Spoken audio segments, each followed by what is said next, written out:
Hey patrons, it's Queen Auset-Heru, and thank you for joining me for another edition of Magical Minutes. Now, this week, I thought we'd talk about something a little bit more saucy. One of the things that we deal with as priestesses and ministers, all kind of spiritual workers, all kind of healers, doctors, homeopathic, like all kind of different healers and spiritual workers deal with this particular issue. And people don't talk about it a lot, but it does come up very often in private conversations. And that is when the man's nether regions aren't, responding, I will say. Not getting up, not staying up, problems like that. Now, sometimes these problems are because of his diet, or it could be because of stress. It could be hereditary. It could be age. It could be, lack of attraction to his partner. It could be a number of different reasons for this. And if it is medical, you can take things like Cialis, and I've seen commercials for Viagra, stuff like that.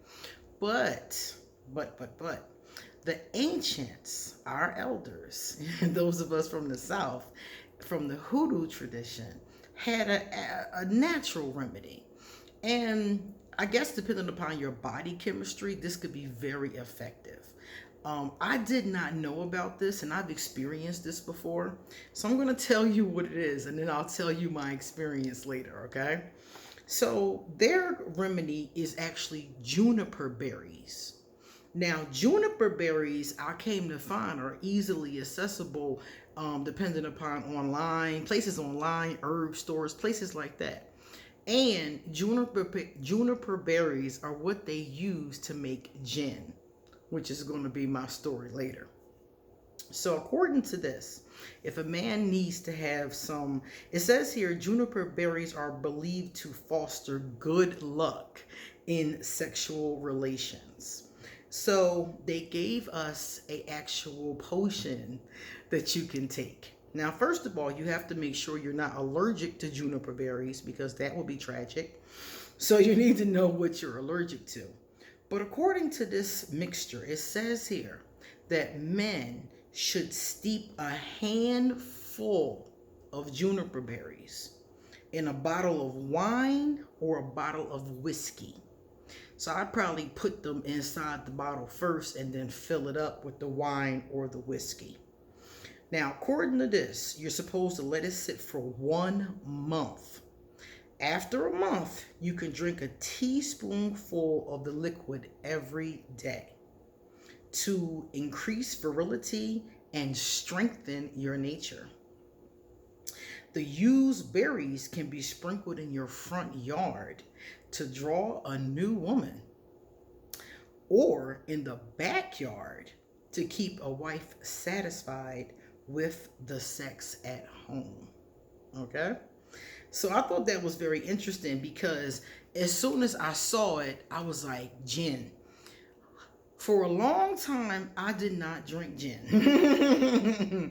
I drink gin now, but I didn't drink gin for a long time, because like I said, it's made from juniper berries. And I guess, according to what I've read, people who have more masculine energy like I do, and actual, men, they do better with this juniper berry. For some reason, I don't know what it is, but I did not know any of this information.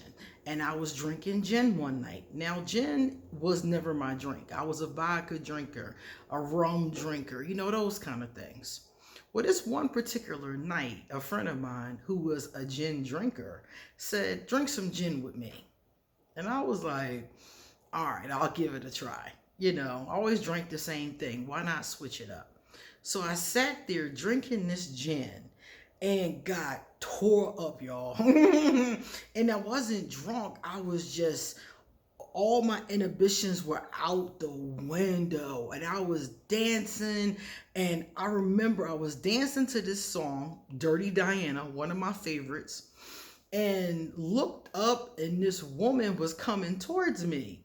And I'm like, who is this woman? Because I was dancing with this guy, and this woman was coming out of nowhere. Well, yeah, that was his girlfriend. And even though we were just dancing and it was, yeah, okay. But we were just dancing. But yeah, I could have got my behind kicked that night. So juniper berries definitely did have an effect on me. I was very uninhibited dancing. I was very amorous, you know? So I definitely think they're worth a try just from my experience. My experience was so profound, I never drank gin again. It was years, like 10 years, and I recently started drinking gin again because I'm like, okay, let me see if it still affects me. I'm older now, got a lot more self-control. I'm always in the house. Let me see. And the truth is, yeah, I'm fine now. I'm fine now. But I do notice that it does have that effect on me. Even now, it's just not as strong as it was the first time that I experienced it. So if you know somebody who has this issue, or if you have this issue, I would suggest making this mixture. It seems like gin, of course, is going to be a weaker version of this because you don't actually have the juniper berries, soaking into the concoction. But I'm imagining you would get a very similar effect. So yeah, try yourself some juniper berries or give this remedy to somebody that you know that might want to try a natural way before going the pharmaceutical way. Okay? All right, guys, come back soon because I will have some more magical minutes. See you later.